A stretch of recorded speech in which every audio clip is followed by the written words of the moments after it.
more speed off the tee, more control with your irons, more spin with your wedges, and more opportunity to shoot lower scores. The all-new Pro V1 and Pro V1X.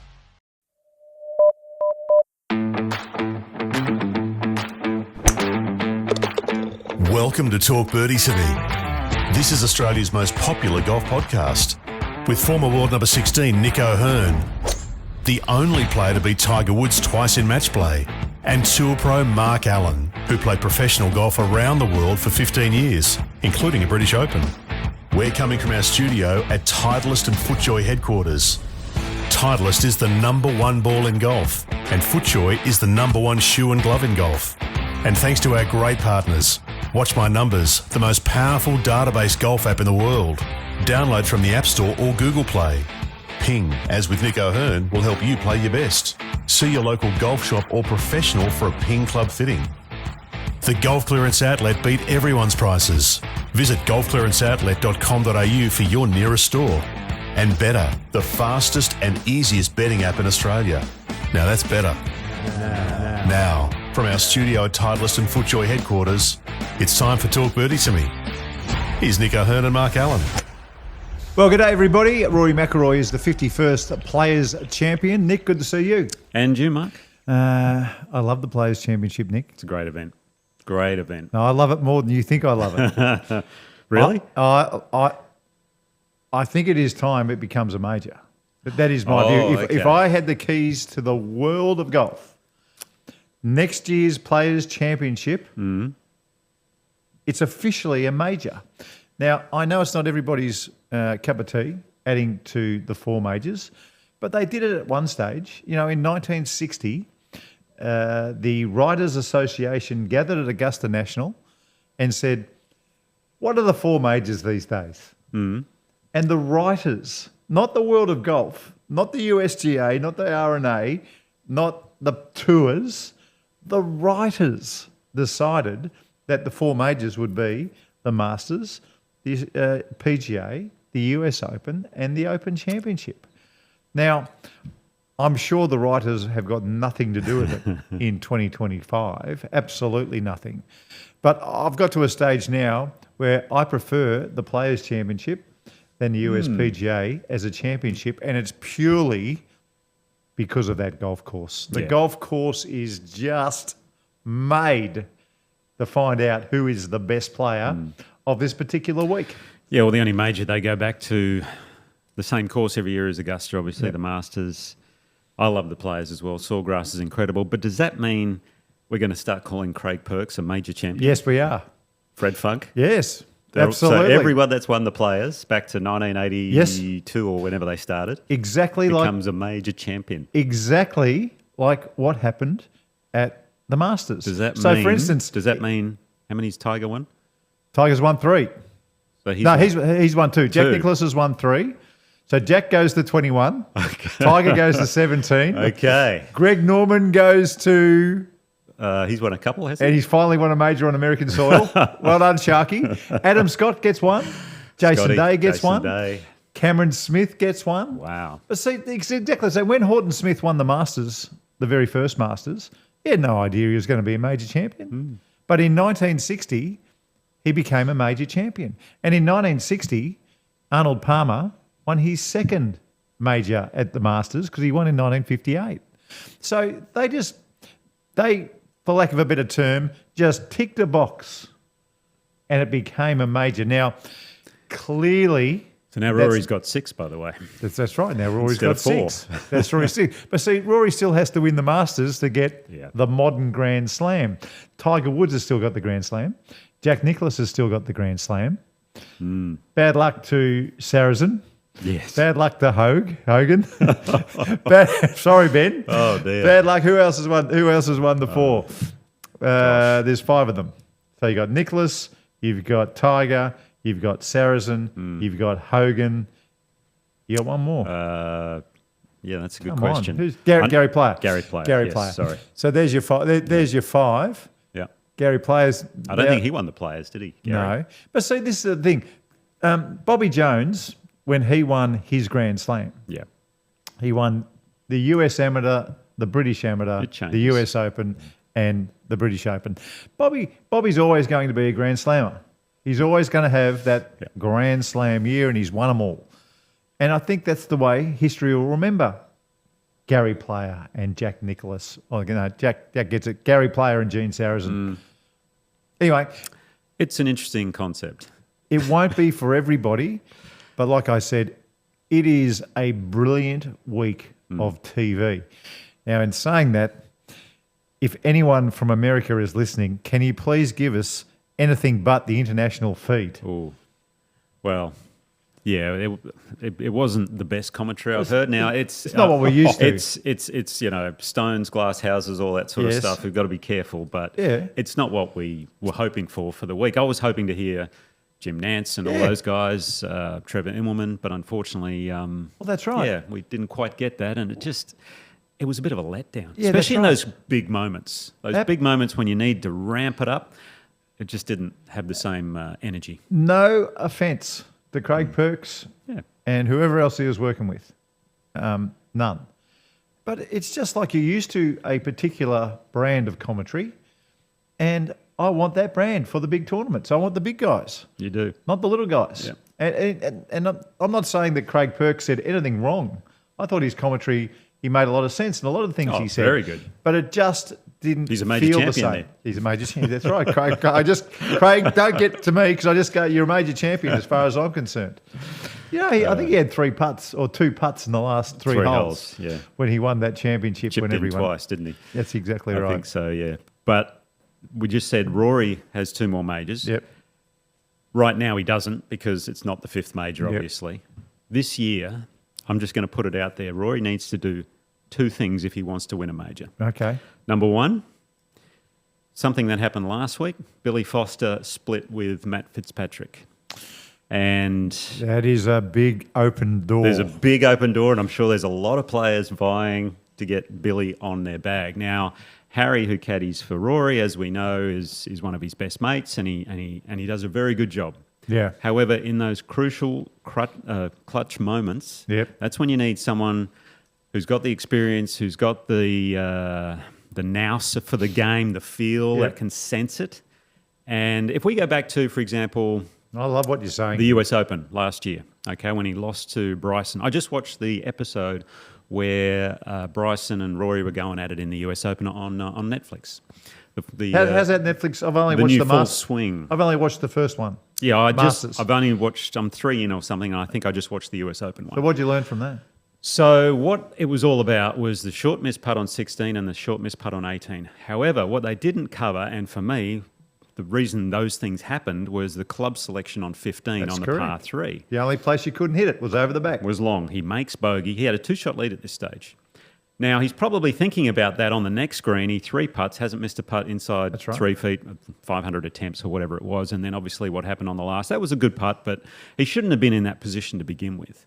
Now, a great caddy there would have said, Rory, no, you're not hitting this club. We're going to put you at the front of this green and you're going to have a long putt, but it'll be uphill. And look, I'm backing you to 2 putt from there. You go long, you're going to be lucky to make bogey. And that's what happened. So Billy Foster is that kind of a guy that would say to Rory, we're not doing this. We're going to do this right here. Now, Harry, at the moment, every time I've heard, it's funny on the full swing, on that 18th tee, for example, Rory said, I'm not really feeling 3-wood. I might just hit the driver on 18 at Pinehurst. And Harry goes, well, if that's what you like. And it's like, what? There should be a game plan going, Rory, no, let's take the 3-wood, put it in the fairway and go from there. That's right. You want your caddy at that stage to say, well, let's have a think about this. Yeah, exactly. These are the things that can happen with driver. Totally. These are the things that can happen with 3-wood. Now what do you think? Yeah. No, exactly. So There's anyway, none of that. It's just, whatever you reckon. So that's my number 1 point. I think Rory, now whether it's Billy, he may already have another bag, I don't know. But I don't know if he gets on well with Billy, but I think he's the ideal match for him. So I think he needs him on a bag if he wants to win a major this year. That's number 1. Number 2. Yeah. What's his caddy at the moment? What's his Harry. Harry just picked up $450,000 US. He's done well. He's done well. It's probably as good a time as ever to say, okay. Thanks. Thank you. Yes. There's your 450. In fact, here's another 500 just for, just to set you up for the rest of your life. but I'm making a change. I just think that there's no better time right now. The golf that Rory is playing, he's playing some really good golf. Why not just do it for these 4 majors this year? I'm going to have someone else. Let's see what happens, because it's been how long? I don't know, over 10 years since he won his last major, whatever it's been. Yep.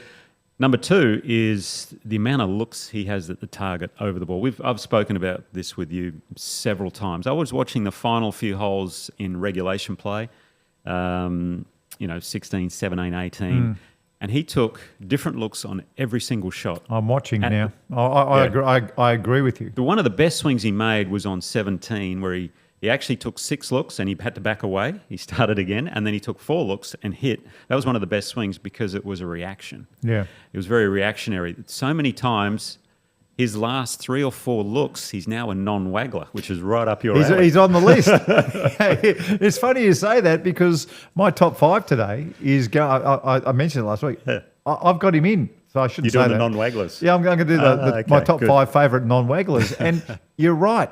He actually starts to waggle a little bit at the start. Yes. But then he has so many looks at the hole that he falls into the non-waggle category. It's It's actually crazy. Totally. And it's not so much during, these tournaments which aren't majors. It's in those real clutch key moments when you need to hit a shot. The longer you spend over the ball, the more time you got to think, and that's when the demons come in, et cetera, et cetera. So I watched him, I think, on the range after the second day, because he was struggling with some parts of his game, maybe after the first day, actually. And he was on the range, 2 looks, hit. 2 looks, hit. Yes. 2 looks, hit every single time. Yes. And it looked so reactionary, so athletic. So gorgeous. And then you get on the golf course and you go, oh, I'm not sure if he's... 6 looks, 7 looks, 8 looks, it was 9 crazy. looks, 10 looks. And they're actually, funnily enough, did you know last week at Bay Hill, the reason he was on the range working through his driver and his fairway woods was before the final round at Bay Hill, he got Uber to drive his driver and his fairway woods from his home in Jupiter to Bay Hill for the final round. Did you hear about that? No. Yeah. $995 Ubers. Ubers. It was incredible. Yeah. Because all the trucks have gone home. He's got his old woods at home. He had these new ones he put in the bag at Bay Hill. They weren't quite working. Happy, yeah. Wasn't happy. So he got them in for the final round at Bay Hill, Ubered them up, $660, put on a 300 something tip, and had used them all week at Sawgrass as well. So number 1, needs a caddy that's going to get him locked in for the majors. Maybe get Stevie Williams, who knows, someone like that. Ooh, just for the majors, and a couple of other events so you get a feel for each other. And then number 2, react. Stop taking so long over the ball. The scary thing is he's so good already doing what he does. It's just going to take him to another level in the majors, not so much regular tour events. No, I'm 100% on board with you. I'm rather passionate about this. I can tell. I've never seen you this passionate. It's fantastic. Feel like you're in a playoff against Peter Lonard or something. Hey, one more thing, and I don't want to step on Brad Faxon's toes here, who is Rory McIlroy's putting coach, but can you just show his final putt on the 72nd hole, please, Dan? Now, during the last round on 15, he hit a beautiful iron shot into 15 and missed it left. Yep. Then on 16, he missed another one left. It was a birdie putt. Then on 17, he should have done what he should have done the belly wedge. He should have done a belly wedge. And then on 18, just show it one more time. Just push play against one more time. The reason this one went in the right edge, it's his second putt on the 72nd hole, and he's got a 4.5 footer to basically stay tied with. There it goes. It goes right in the right edge of that hole. Now I'm sure he's pushed it because of the last 2 pulls on 15 and 16.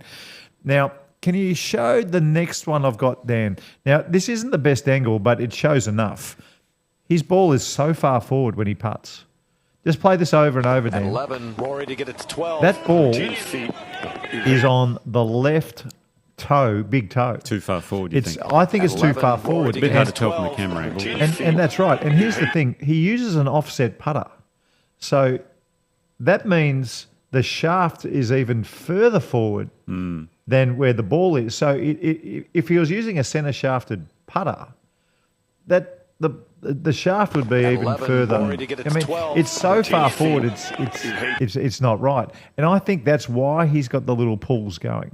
Right. That's why I think it. Okay. Because obviously it's a curved little stroke that most people do. Rory's a curved path line with his putter. And when the ball is that far forward, I think that's why he hits a lot of shots a lot of putts out of the toe, because it's just dragging to the left by the time it gets to his left toe. So I would like to see him move it back, not much, one ball. Just one ball? Yeah. Just one ball. No drastic, not moving it back to the middle of the stance. One ball back. So, Brad, I know Brad Faxon listens to the podcast. Brad, can you just sort that out, please? Oh, that's good. Well, Brad was one of the best putters around. Best ever. I heard he and Doc Rotella are both helping out Rory these days. It's funny how I was talking about the looks earlier on. With the putting, the short game, the chipping, he's doing that 2-3 looks. Yeah. No problem. I mean, it's basically 2 or 3. I can't remember which. But on the long stuff, I'm surprised Bob Rotella hasn't said something to him about let's clean this up, or Brad for that matter. So now it sounds as though Rory's doing a lot of things wrong. He's the Players' Champion, so he already won. He got in the playoff with JJ Spawn. He got done a favour with what happened on 17. And if you don't know, JJ Spawn, it was a very windy day. Yes, it was 130 yards, so 117 metres thereabouts. Hit an 8-iron that just flew the green. Yeah, the exact shot that I wanted to. I had no idea that ball was even long. I thought, if anything, it was short, maybe plugged in the bunker or stuck on top of the hill. And Rory hit 9. Can I just watch it? I haven't seen it. I mean, look how high it is. It's floating. I almost wanted to say get up because it just looked like it was going to be short. But anyways, I was stunned. I couldn't believe it was long. All right, Jeff. And yeah, all I can do, I'm happy with the swing I put on it.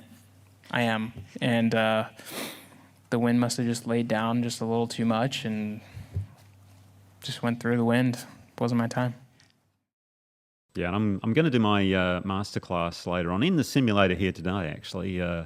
On three-quarter shots, because they both tried to hit three-quarter shots into 17. The tricky thing about 17, when the wind's coming in, as it was off the left, which means 16, their first playoff hole was straight downwind, par 5. Drive. Yeah. What did Rory hit? Driver wedge? Driver wedge to the 16th downwind. It was the windiest part of the week for them.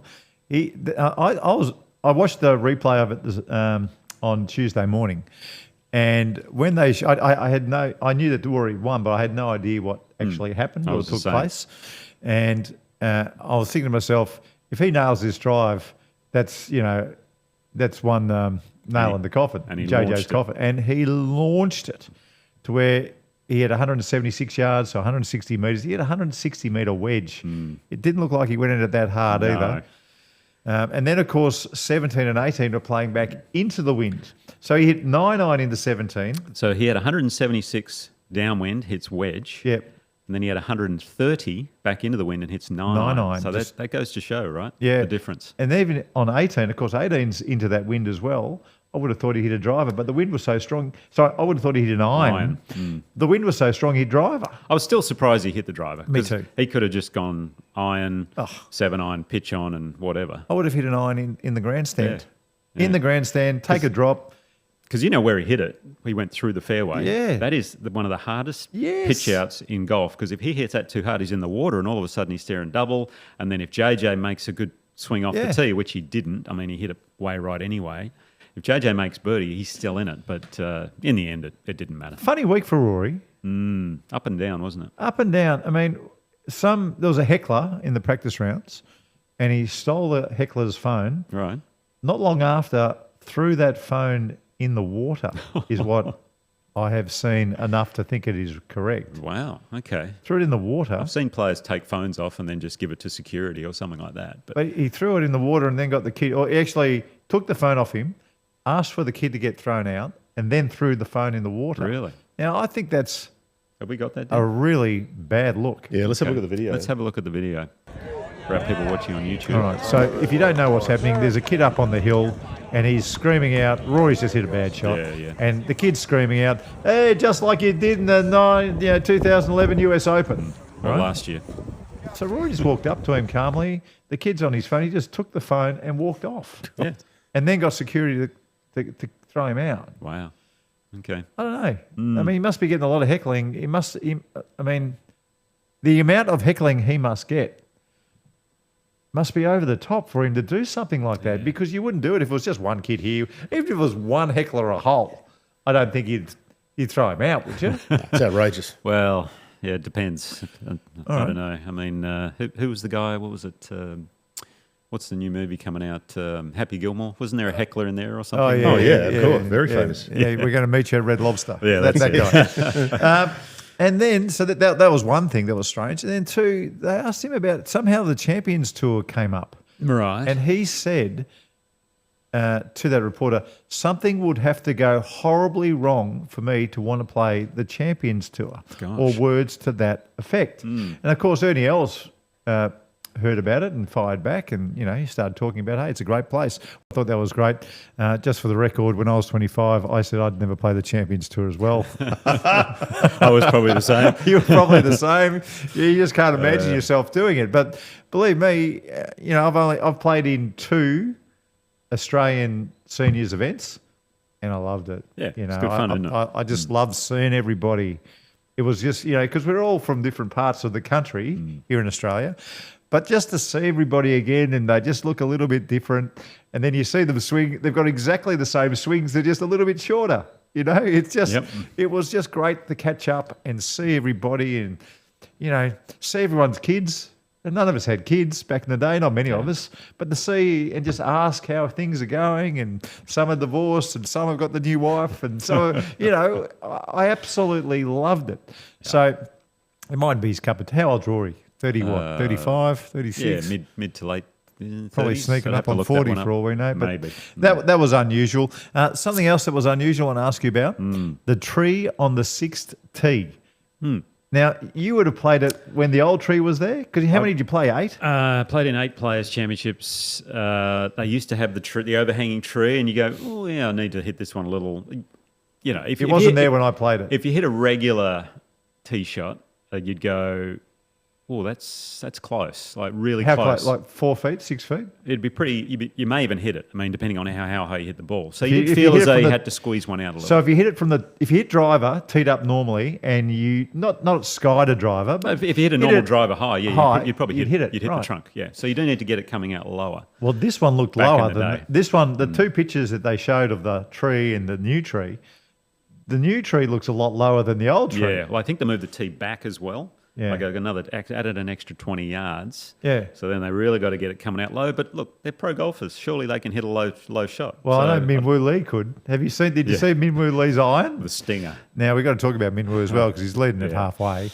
But he got to this hole, and it's just tailor-made for the stinger. But he hit, I think his longest iron is a 3-iron. It's not a big chunky 3-iron. No. It's a 3-iron blade. And his 3-iron blade, Dan, have you got it ready to go? Whack it up for us. How far did you hit it?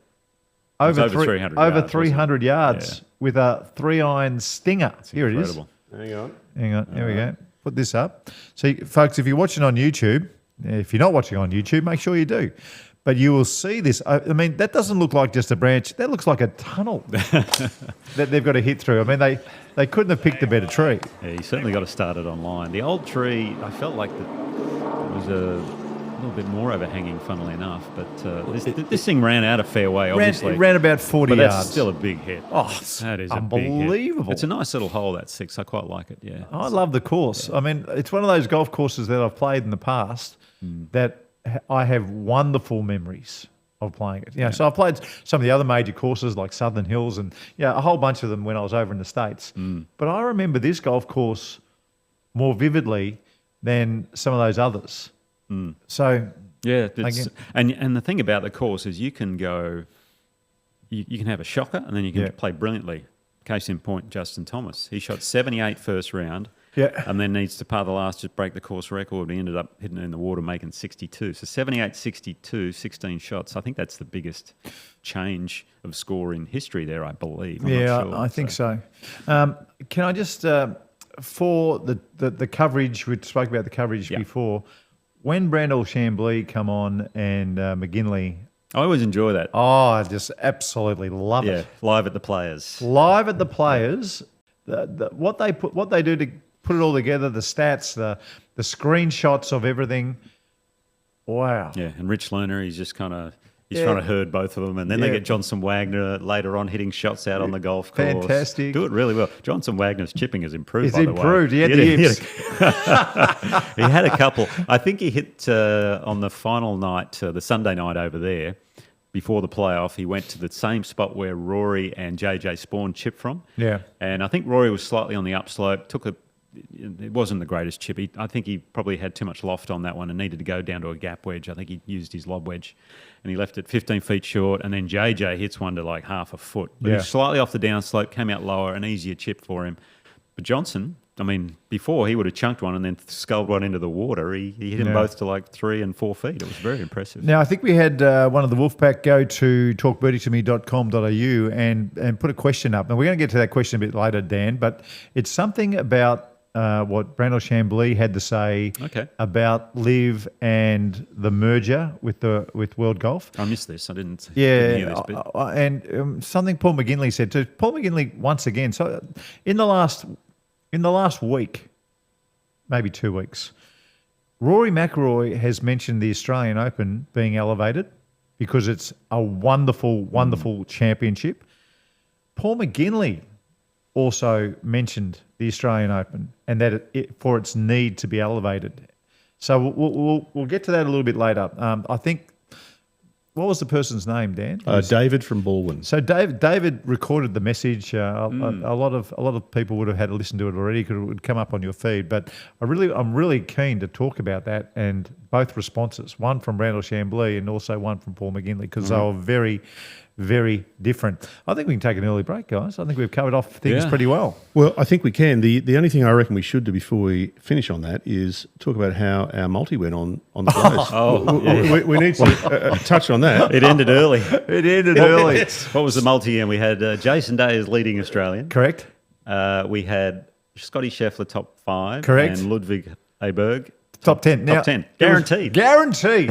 That was a guarantee. It was a lock. So Jason Day couldn't get out of bed. Scotty Scheffler couldn't had hold the a putt. worst putting week of his life. And Ludwig, he missed the cut. Missed the cut. So you know what that tells me? Get on us next time because we cannot stuff it up. As nearly as bad. Nearly as bad. Two things actually. Yeah. One, I was annoyed with Jason Day initially when he pulled out, and then I was over the moon because Ludwig missed the cut. I thought, Jason Day's done us a favour with a better multi. Well, funnily enough, because Jason Day pulled out, there was 2 alternates they got in. One was Bud Corley. Yes. And one was Danny Walker. Both of them finished tied 6th and made more money than they have ever, I think, in their career. Now, that's the best bit about golf, isn't it? That it is such a beautiful story. And you see it sometimes in tennis. Yeah. I think one of the Australian Open ladies made it to the... Oh, yes. Oh, yeah. She made the semis. I think she was the first ever... What do they call it? Alternate to make a semi-final. Lucky loser or something, I think. She was a lucky loser. That's exactly what she was. But the best thing about Jason Day was he pulled out before he hit a tee shot. Yes. So if you pull out one hole in, that alternate cannot play. So I take my hat off to Jason in that regard. You tip your hat? I tip my hat and I say, well, at least you pulled out before the tee time. I heard Craig Perks. We've carried on about the international feed, but Craig Perks, every time somebody hit a wonderful shot, he said, I tip my hat to that shot. And it was that. I loved it, Craig, but I still want the other commentary. Yeah, true. I want the commentary that we are used to. We've still got plenty more coming up after the break. So grab yourself a party pie, guys, and I'll see you on the 10th tee.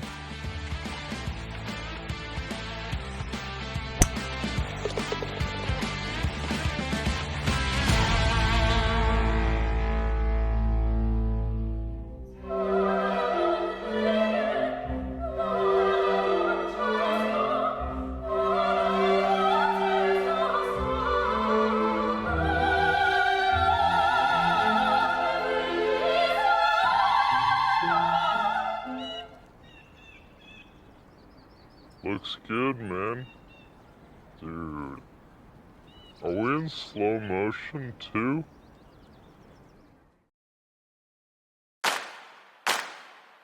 We're live from our studio at Titleist and FootJoy headquarters. We all know the number one ball in golf is Titleist and the number one shoe and glove in golf is FootJoy.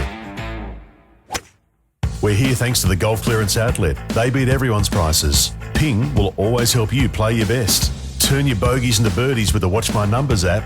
And Better, the fastest and easiest betting app in Australia. That's Better. Now, back to Talk Birdie to Me. Here's Nick and Mark. Well, here on the 10th tee of Talk Birdie to Me, the 10th tee shot at the Players' Championship. Tough shot. Tough hole. A little draw for you with the 3-wood. Yeah. I like to cut a drive around there. Yeah, okay. Well, we've got a little bit to go. We've got the top 5. We've got some feedback. We've got the Ping Global results. And, of course, we're going to have a live masterclass today on three-quarter shots. So we're looking forward to that. But let's get to the top 5. Top 5, top 5, top 5. The Talk Birdie to Me top 5, thanks to Southern Golf Club. Top 5, top 5, top 5. Righto, this week's top 5, as promised, my top 5 favourite non-wagglers in the world of golf. And a late edition, I believe. There is a late edition. We had to search. We had to search for the 5th.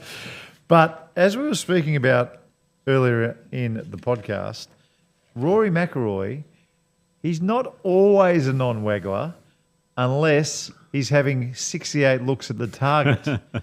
And when he has those 68 looks, he turns into a non-waggler. So you're going from worst to best non-wagglers? Just notables. Okay. Top 5 notables. And they're all notable for different reasons. But it's funny with Rory as well.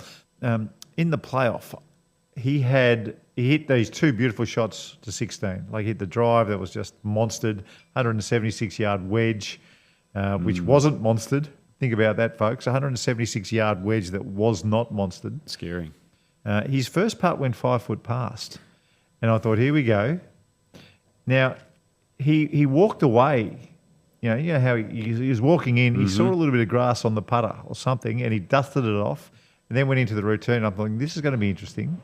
Then he proceeded to give the best putting routine he did for the whole week, and the putt never, ever looked like missing. Maybe he moved the ball back a ball or so as well. If he's listening, he probably did. Anyway, Rory McIlroy goes in. Kia Iwai. Now, you noted this young lady a couple of weeks ago. She didn't win the tournament, but my God, she had a beautiful swing. Beautiful golf swing. And in that particular shot out of the rough, there was some non-waggling going on there out of the rough. Okay. It's pretty unusual in women's golf to have a non-waggler. Yeah, true. But, phenomenal golf swing. Yep. Carl Phillips is where the non-waggling all started. He's a definite non-waggling golfer. Okay. How'd he go this week, by the way? I know he missed the cut, unfortunately. I think I think he was 4 under par at one stage, and then bogeyed in. In the first round. Wow. Yeah, he was 4 under Yeah, par. I think then he shot missed the level cut. the front. Yeah. First day. Yeah. So Carl Phillips goes in. Jose Maria Olazabal. Now, there is no doubt, and he's a beautiful player to watch as well. He was a gorgeous player to watch, and particularly with the chipping. My God, the chipping was just off the charts. Imagine the chipping comps between him and Seve. And the man, of course, that he learned it all off, the non-waggling skill, was Seve Ballesteros. And if we don't play Seve Ballesteros' second shot into 13 in the 1986 Masters in the final round, we will get shot. He gave a little waggle as he got into the ball, but then once the feet are set, the feet, the head, just looking at the target. Look at the full follow through. What a swing! What a swing! That went to 6 foot, and he held it for eagle, and he still managed to lose that tournament. And Jack Nicklaus and Greg Norman ended up going past him. Yeah, that was the one. What was it? 86, where Norman needed to par the last to get into a playoff with Jack and fled it way right. Did Norman had a chance to win that Masters, birding the last 5 holes? Because I'm pretty sure he birdied 14, he birdied 15, he birdied 16, he birdied 17 to draw level with the bear. And then, of course, that 4-iron went so far right, it was crazy. He was trying. He should have just hit a 5-iron. Should have hit a hard 5. Did you ever see the?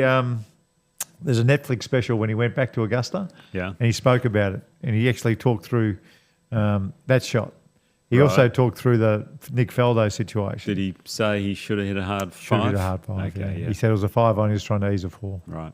Yeah, with the Hard thing adrenaline, to it's do. hard to do. Hard thing to do. Okay, it is time for this week's feedback. Well, no, time for Ping Global results.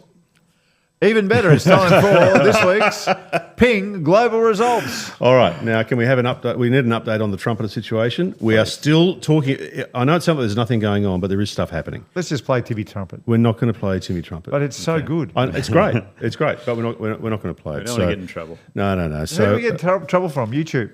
no, it's copyrighted material. You can't just steal copyright. I'm disappointed. Yeah, well, I get it. Okay. Nick, over to you, buddy. All right. Well, Rory McIlroy apparently has added 2 more majors to his resume after his win at the Players' Championship. If I had the keys to world golf, he has. Did, yeah. But what a win it was at Sawgrass. 3-hole playoff over JJ Spawn. The playoff was a bit anticlimactic. You'd love to see it finish on that final day. But JJ Spawn, by the way, did you see the ruling he got on the 9th hole in the final round? The double drop. 2 drops. He dropped it into a sprinkler head and then dropped it back out of that. And, hey, you got to use the rules to your advantage every now and then. Tell me this. He was standing on the sprinkler head. Standing on a sprinkler head, the ball's in the rough. Took a drop. And dropped it on the sprinkler head. No, there was another. No, you have to take full relief from that sprinkler head. There was another sprinkler head nearby that he saw, and he thought, well, I'm going to drop it on that one. Dropped and then it got in relief there, again. And then got relief from that, and away you go. So, now, I know you can use the rules. Yeah. But see, that should be against the rules. Well, maybe that was karma, and that's why he lost in the Maybe that was. Although, if we're talking about karma, then Rory McIlroy throwing some kid's phone in the water, that should have cost him that tournament as well. That's true. Well, yeah. Double karma. But in that they raced each other. In that final round, I thought JJ hit the 2 best shots of the tournament. The second shot into 14 where he hit it to a foot. Incredible. Oh, a shot that was. And then the chip on 16 to make birdie to draw level with Rory was just clutch because he must have been really feeling some pressure at that moment. I'm pretty sure I heard Brandel Chamblee say after the 4th round that JJ from tee to green was number 1 for the week. Wouldn't surprise me. He was a ball striking machine, I thought. But actually, have a look at his top of his swing on YouTube. If you're watching, we've got Rory McIlroy, who's very much across the line, and then JJ, his club is just pointing, his shaft is pointing straight at the golf ball. It's a beautiful position at the top of his swing. Yeah, we've got them hitting their shots into the playoff on 17 behind us. Of the Australians, we had Minwoo Lee, who was co-leader after 2 rounds. Unfortunately, a real tough day for him on Saturday where he shot 78 and then 73 on Sunday, so he finished tied 20th along with Ryan Fox. And the other 3 Aussies playing, Adam Scott, Carl Phillips, Cam Davis, all missed the cut. And as we know, Jason Day withdrew to stuff up our multi. So good on you. Anyway, what do you do? Also going on last week, we had Live Singapore, where Wakan Neiman had a 5-shot win over Brooks Koepka. And now that's Wako's 2nd win in 3 events. Yep. He is an absolute flushing machine, this guy. Can't wait to see him play the majors this year. Yeah. And I know we danced around a bit, but it's a shame he's playing Live. It is. I wasn't even watching Live this week. I gave 2 hoots about it. It's up against basically a major. I'm surprised they put it up against the Players. It's the wrong place. Yeah, I thought they might have moved it up against a different event. But anyway, it is what it is. In 3rd spot, though, very nice check for New Zealand's Ben Campbell. Played very nicely there, so well done to him. But it was another win for the Fireballs, the team of Sergio Garcia, David Puig, Abraham Ansett and Luis Massivo. They had a 3-shot win over Legion 13 and the 4 races were in 3rd. So that's the Fireballs' 3rd win in succession. I've got JJ's stats here if you want to hear them. So Please. Off the tee, as far as shots gained, he was 11th. Approached the green, he was 8th. Shots gained around the green, he was 5th. Putting, he was 36th. And total it all up, he was tied number 1. There you go. Pretty impressive. Yep. Of the Australians in Singapore there, Lucas Herbert tied 14th, Cam Smith 18th, Matt Jones 32nd and Mark Leishman 51st. And unfortunately for Team Ripper, they finished in 10th spot, so not a great week for them. Also going on around the world, we had the Hotel Planner Tour, which is a secondary tour for the DP World Tour. They were in India for the Kolkata Challenge, where Englishman Josh Berry won in a 4-man playoff. Lucas Nemeth had a putt, like a 4-footer on the last to win the tournament in regulation, but unfortunately missed it, went into a playoff, and Josh Berry ended up winning on the 2nd playoff hole. But Hayden Hopewell, good result for him, tied for 7th. Well done to the West Australian. Well done. On the Epsom Tour, they were playing the IOA Golf Classic in Florida, where American Gina Kim had a 1-shot win over Korean Minji Kang. Best Australian was Robin Choi, tied for 47th. And then on the local front, we had the Australian Women's Classic going on at Coffs Harbour, which is a co-sanctioned event between the WPGA and the Ladies European Tour. Looked like a fabulous course. I've never been to Coffs Harbour. It looked fantastic. No, but Ping's own Manon Delroy from Belgium hold up. 7-foot birdie putt on the final hole for a one-shot win over English woman Cara Gaynor. And then in third spot, a young woman who we've seen quite a bit of here in Australia play, Cholcheva Wongras, was third, so did very well there. And also great to see Sarah Kemp back as well. She was tied for fourth. She's had a lot of issues. She broke a leg in a bad accident, and really good to see her playing as well. And Grace Kim tied for sixth, the next best Australian. So that's this week's Ping Global results. Oh, very nice. Time for some feedback, guys, and we have got lots and lots and lots of it. In fact, what we might do with feedback this week is we might focus it only on a couple of things, because there was so much feedback on one particular topic that we might heavily lean into that. If that works for you guys. Yep. Perfect.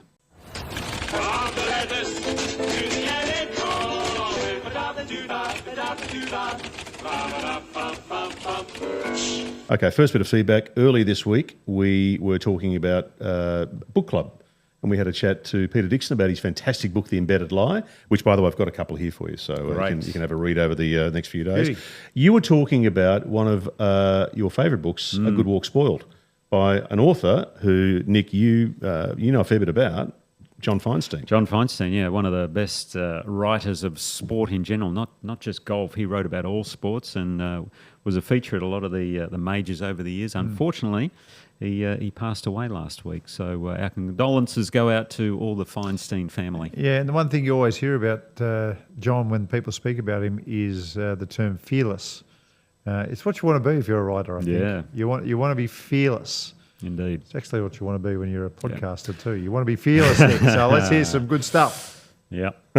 Okay, and we had some other feedback on other books. This one from Ali. Ali said, this one here is always worth a read. It is this one here, Nick, The Secrets of Australia's Golfing Success. Ooh, I like that. Okay. Yeah. Have you heard of that book? I have not. I've never seen it. Never seen it. Very good. It's got some pretty good players on the front cover, though. Looks like it's from the 1960s to me. Wow. Very good. We've got Kel Nagel, Peter Thompson, Norman Von Nider, and Jim Ferrier there. Geez, it might be the 1950s. Ooh. Oh, well, that's good. Okay, I That's like another it. book. It looks like find it. It does look like a good one. This one from Glenn Barnes. I like Club Pro Guys' other black book. Never heard of it. Club Pro Guys. Well, Club Pro Guy is a character on Twitter. Oh, okay. Right. And he's a funny character. In fact, if you're not following Club Pro Guy, you're doing yourself a disservice. He's very good. I better follow him. Let me write that down. Club Pro Guy. He's good. I had a look at him on Twitter the other day, and his last post was a couple of months ago, and he said he's retired from social media forever. Oh. Well, I'll scrub his name out there, Nick. Don't have to worry about writing that down. Like, get rid of that. Have a look, though. I could be wrong. Okay.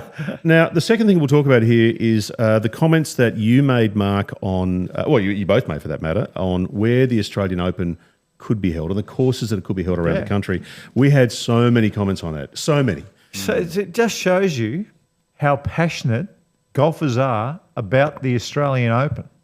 It's that big a deal. I mean, you tell us every week what surprises you with the feedback that we get. Some things we just say off, we're not expecting anything to come back, and they're quite often the ones where it rises people's passion for the game. And the Australian Open is one of those topics. This particular topic, we would have had, at least 140, 150 comments.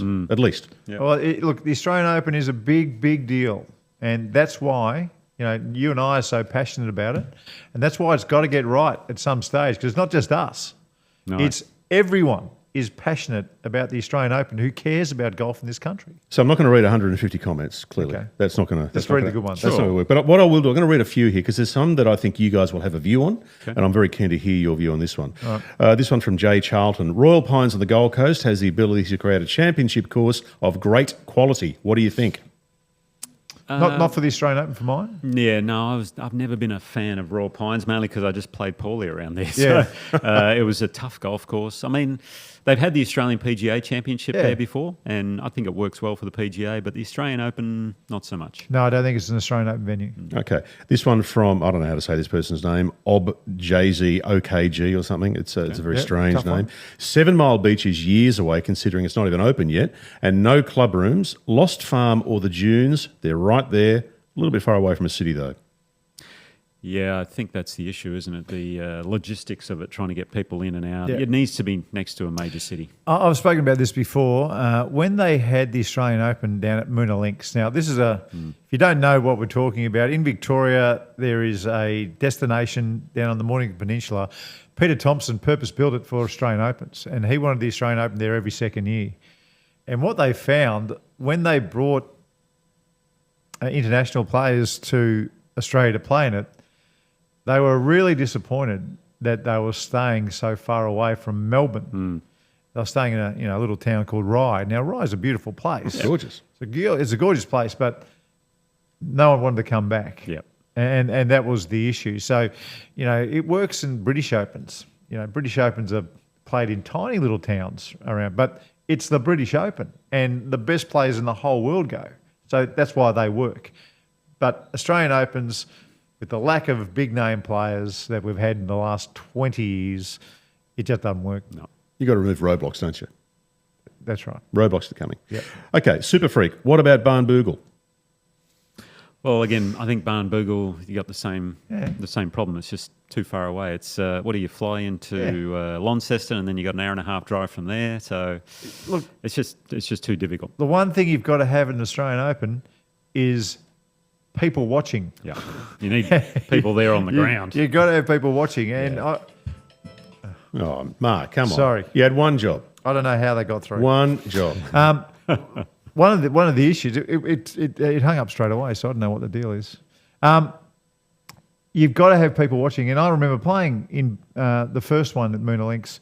It felt like a pro-am because there was literally nobody watching, and you can't have that for the Australian Open. No. You've got to have it in Sydney, Perth, Adelaide. I don't think you can have it in Brisbane because they've already got a tournament there. PGA and that's fine. It's a great home. The Australian PGA is a great home in Queensland.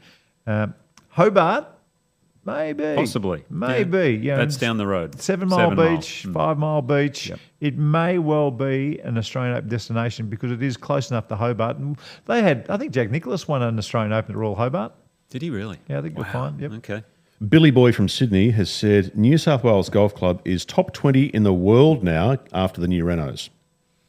Well, which course? New South Wales Golf Club. Oh, wow. I can't wait to see it because it was always one of my favourite courses. It sat in amongst this Royal Melbourne, Kingston Heath, Victoria realm for me, Metropolitan. Okay. Top 5, well, sitting in there somewhere. There's two we probably need to go up and do a Sydney show, to tell you the truth, and have a look at New South Wales and have a look at Royal Sydney. Royal Sydney as well. We've got to look at both those courses. In fact, if you have had a look at them, if you're up in Sydney and you've been listening, or if you're anywhere else in the country, you just happen to have seen both renos of New South Wales and Royal Sydney, let us know. Because I've only seen pictures, but I need reviews. Now, you were talking earlier on about the players being a major, potentially being a major. Yep. Now, we've had an email from James. James has said, all this talk about the players being the 5th major, I know the Aussie Open was once considered that, and hopefully one day it will return to that status. But the tournament I reckon fills that spot today is the Scottish Open.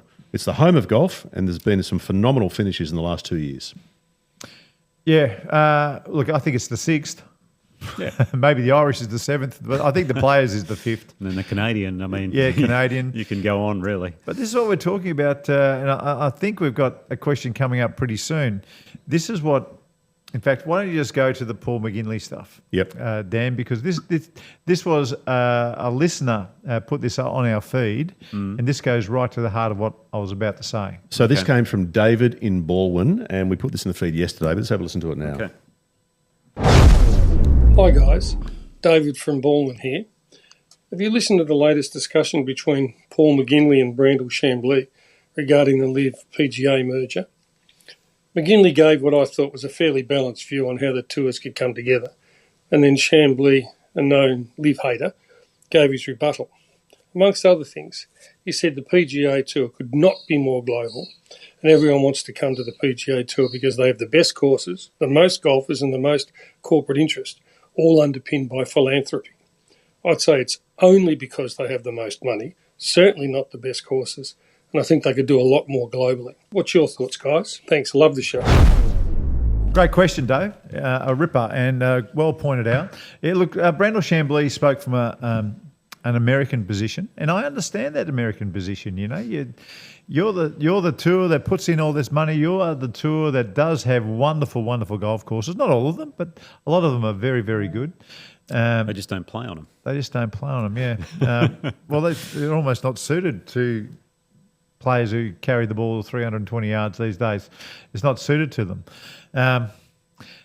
But what McGinley did say was that big-time golf needs to be taken around the world. Now, Chamblee was talking about, they played the Zozo in Japan. The Corn Ferry Tour did come down to Australia there for a little bit. They do go to Mexico. What Paul McGinley did, we got some phone issues today. What Paul McGinley was talking about was what Rory was talking about, and my source, Scotty Scheffler's brother-in-law, what we heard a long time ago, was the Grand Prix of Golf. And if you're just new to the podcast, the Grand Prix of Golf, which was floated a long time ago, was the 4 majors, the Players' Championship, and some Open championships from around the world, like the Scottish Open, like the Irish Open, like the Australian Open, which Paul McGinley was pushing and Rory McIlroy was pushing last week, and a couple others that go around the world. So we're not just getting the Corn Ferry Tour event, we're getting something special to where that would happen. Now, that's kind of I don't know where it's at the moment, but when I heard Rory McIlroy speaking about how it's all going at the moment, as far as the LIV and the PGA Tour getting back together, he still kind of hung on to it a little bit. Did he? Okay. Not as much as he was, right, but he was hanging on to it a little bit about this, the global tour. Yeah. Now, I'm not sure Brandel Chamblee's in favour of it, but I bet Yasser is. Oh, for sure. And Yasser's got all the money. So I still think it's a possibility, but who knows? Yeah, I mean, money dictates everything at the moment, and the tour is in a fairly strong position from what I see. Yep. That's probably why talks haven't quite progressed, because they haven't come to an agreement of how they want to do it. How they manage this sort of a schedule is another thing. And funnily enough, for the Americans, the less travel they have to do overseas, the better probably. For them, so yeah, absolutely. Kind of works in their favour. Yeah. But look, to get all the way to Australia every year is, it's no good. I know in tennis now, words to the effect of the rule, the way they do it, they've got A, B and C events, and they've got to play a certain amount of A, B and C events. I'm not sure whether we could do that. If you had your PGA Tour card, you're required to play at least 13 of them, I think is the number, isn't it? Was it the magic number, or did that go up to 15? Could be 15 now. Could have gone up to 15. You could say, listen, if you want to be a member of the PGA Tour, you've got to play 15 of these, but we want you to play 2 DP Tour events, and that could be a requirement for everybody. Sure. And that way, maybe the Australian Open would get it. So what needs to happen is everyone needs to get into a room and say, okay, what's the best thing for golf? Can we do this? Is this a possibility? And, we lock the doors and then you can't come out until it's sorted. I mean, that's kind of what we'd love down here in Australia. But unfortunately, we just don't have any pull. We have no say, no pull, nothing. But when I say that, it is still in the back of the mind of some pretty heavy hitters. Greg Norman's 1. Rory McIlroy's 2, Paul McGinley's 3, and they all want the Australian Open to be something special again, like I'm like sure the Tiger rest of thinks us. that as well. So. Yeah. Any dates of the Australian Open? Have they come out? No, haven't seen or heard anything, unfortunately. So we're still waiting. Still waiting for both Australian Open dates. Just before we move on from the Australian Open, I won't read any more emails about it because there was lots and lots, but there was quite a number asking about Royal Canberra as an option. Yeah. What do you guys think of that? I haven't seen it since that's been redone. It's been a long time since I've been there, over probably 30 years, I think, since I've been there. So I hear it's looking very good. I can't remember how close it is to Canberra, but I'd like it there. As a past winner of the Canberra Amateur Championship at Royal Canberra, I think it's probably a good venue. I'd like to see the redo. It's supposed to be pretty good. Last thing on feedback we'll do here today. This was the conversation last week, which was a bit of a gentle whack from Wolfpacker Adam. Now, Adam asked, can you guys clarify and get consistent with your holes-in-one or hole-in-ones branding? Right, yes. And I thought it was a very fair point. I think you guys took that advice on board. Which way did we go in the end? Well, I thought we went holes-in-one. How many hole-in-ones? But apparently the survey that you put out. Oh, what the survey say? Ones, right? Well, yeah, that is what we're getting to here, Nick. Okay, we did a poll. We did a poll, sorry. The poll had 3 options. Holes in one, Yeah. hole in ones, Yeah. or just say aces. Right. Well, that was my solution. So Yeah. And it was quite a strong winner. Just say aces came in at 13%. oh, is that all? Okay. That's good. Holes in one, which is the one I think we went for last week, Yeah. came in 33%. Yeah. Hole in ones, 53%. Yeah. Well, that makes sense. Okay. So do we want to take the Wolfpackers advice on board and go Yeah. hole in ones? ones. Was Hole there in another one? ones. Because that adds up to 99, not Oh, well, 100. so- okay. Well, I'm sorry, Nick. There was 0.3% there. Sorry, right. Okay. Jeez. You're rounding down. Getting a little pedantic Yeah. there. Hey, I'm a golfer who, used to have numbers in my head all the time. So Yeah. Now, we had a caller last week on WhatsApp Yeah. who wanted some advice. I think his name was David from Brisbane. He was from Brisbane, who was going to Adelaide for a boys' trip to the Barossa Yes. Valley. Yes. We've got another caller this week who we want to try and get on WhatsApp. All right. Do we want to test the technical gear Yeah, again? go on. Let's test give it it a out. go. Okay, Let's test your skills out here, Dan. let's see how we can get this working here. Oh, look There at we that. go. Look at G'day, that. John. It's Mark Allen and Nick O'Hearn. G'day, Mark. G'day, Nick. How are Hey, you? John. Going well, thanks. So, what's your question? So we've got a tournament that a guy and I run at Cootamundra. It's a 2-person Ambrose, and we've Where's actually managed Cootamundra? to attract. Where's Cootamundra before you start? So Coota's it's an hour north of Wagga, so it's 2 wow. hours from Canberra, 4 hours from Sydney. It's about 6 from Melbourne. So, yep, in the southwest slopes of New South Wales. Gorgeous. Beautiful. And All right. Yeah. So the tournament we run is actually it's called the Southern New South Wales Family Championship. So it's based around some like playing with relatives. Right. So any combination of relative, be it, husband, wife, brother, sister. That's fantastic. Love it. Yes, steps, anyone. So we do also have if you don't have a relative to play with, you can play with someone else, but we limit. You can't win the top prize. That's the only thing. So Very cool. Open from second prize down. Yeah. Nice. So with that, we've actually managed to attract Jai Halls, who's the Australian amateur champ. Oh, to holy come and dolly. play. What's his handicap? So well, he's +6 GA. He'll have to play a +9 at Kuta. Wow. Okay. Righto, that's fair enough. Well, it's an Ambrose. So Jai's playing with his brother, who's a scratch marker, who will go to +3. Yes. So combined handicap +12. And there's been a fair bit of talk, and we've struck this in the past and asked Golf New South Wales, who actually sort of thought it was nearly too hard a question, but I'd love to get your opinion on it. Is it fair to handicap the plus markers as we normally do, be it a quarter of the combined? Okay, so a quarter of the quarter combined. of the combined, yeah. So a quarter is what, 2 point something, 2.25. Is that right? So they'll be Plus they'll be 2.3. 12 combined, so they'll go to +3. +3, yeah. So Yeah, I we're think that's usually fine. Yeah.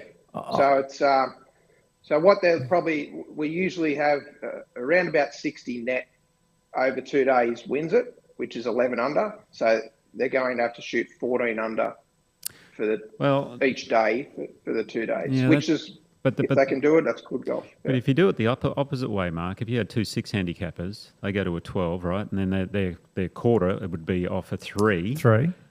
Okay, so they're playing a lot harder than the +12. Sorry, than the 12 handicap. Now the +12 come back to +3, which is a much easier handicap. So it almost needs to go the other way. Does that make sense? Yeah, it does make sense. Yeah, that's interesting. What I would do. Example I give. What I would do, John, is I would say, listen, you can keep your handicap, but you can only have 8 clubs each in your bag. That's it. Make it 7. Make it all right, 7. 7 clubs each. Yeah. I think that would be a fair trade-off. Which wouldn't worry him around Kuta because it's not a long course, so he'll be hitting a lot of sort of driver wedge. Another thing to add in: no laser. You can't use yardages. There you go. They got to eyeball it. There you go. Oh, You got to eyeball it. And then we'll see how good they are.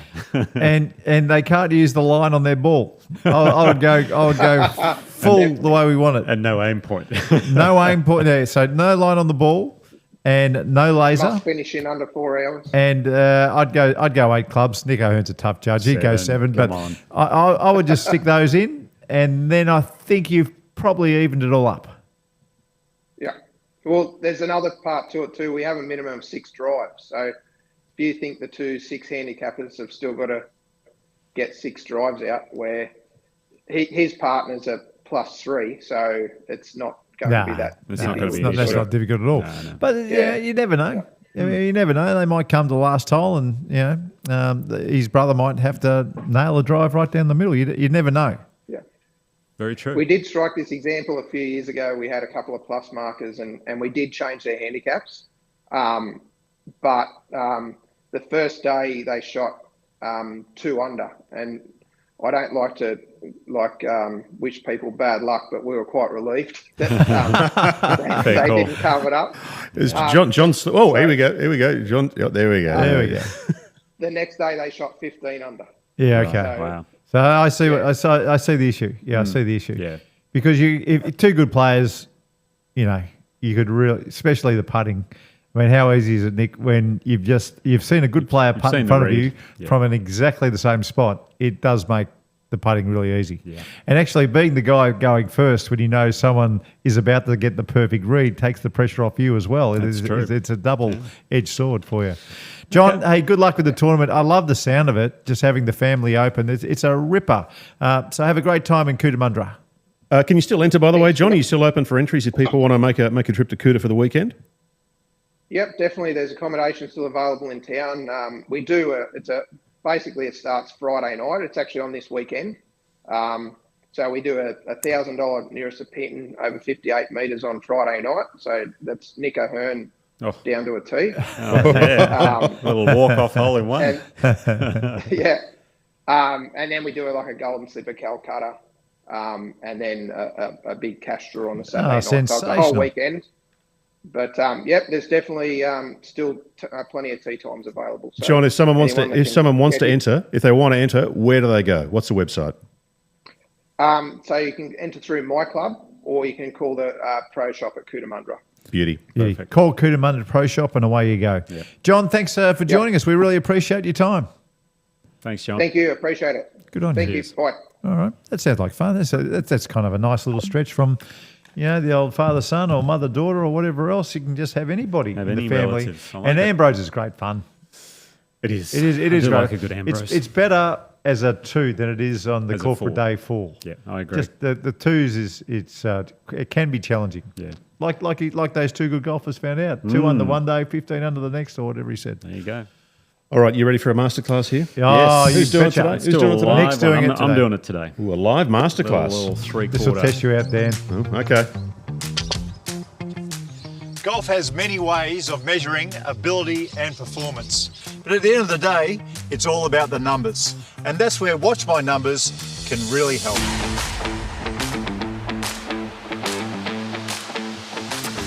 All right, the masterclass this week is on a 3/4 shot mark. We saw both players, Rory McIlroy, JJ Spawn, hit the 3/4 9-iron for Rory, 3/4 8-iron for JJ into the 17th hole. We've got it on a picture behind us.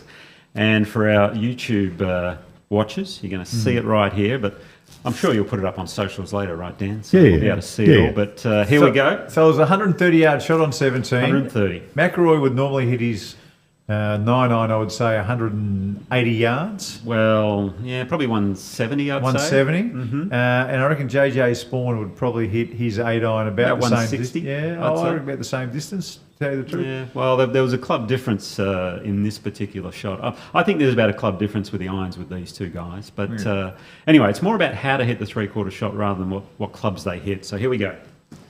All right. I've got my glove out. I'm in the simulator here at Titleist headquarters. I've got the 8-iron, which is what JJ Spawn was hitting. Now, he got a bit unlucky, I thought, with his shot. He did hit a good shot, but because he's hit the 3/4 shot, and what you're trying to do is take spin off the ball. That's really important with the 3/4 shot. Take spin off the ball. because when you're playing into the breeze, we don't want spin because that's just going to balloon up through the air. So when you do it, there's two ways. Most common way I see people trying to hit a three-quarter shot is to make a full swing, like a big full backswing, and then just swing nice and smooth. More like a three-quarter pace. Now, that's not a great way to do it because if your rhythm changes and you happen to hit it pretty hard, well, the ball's going to go a very long way. The best way to do it, and the way these two players did it, was by the length of their turn and their backswing. So they just made a three-quarter turn, three-quarter arm swing. And then from there, they're just turning through as per normal. You cannot hit that shot too hard because you haven't made a long enough backswing. You're not generating the same sort of speed. So it's really just a turn back and then turn through. So a very controlled swing. So when you're hitting that three-quarter shot, think length of turn rather than the full swing at a three-quarter pace. It's a three-quarter swing and then just swing through normally. That's the best way to hit those shots, and you'll be controlling them beautifully.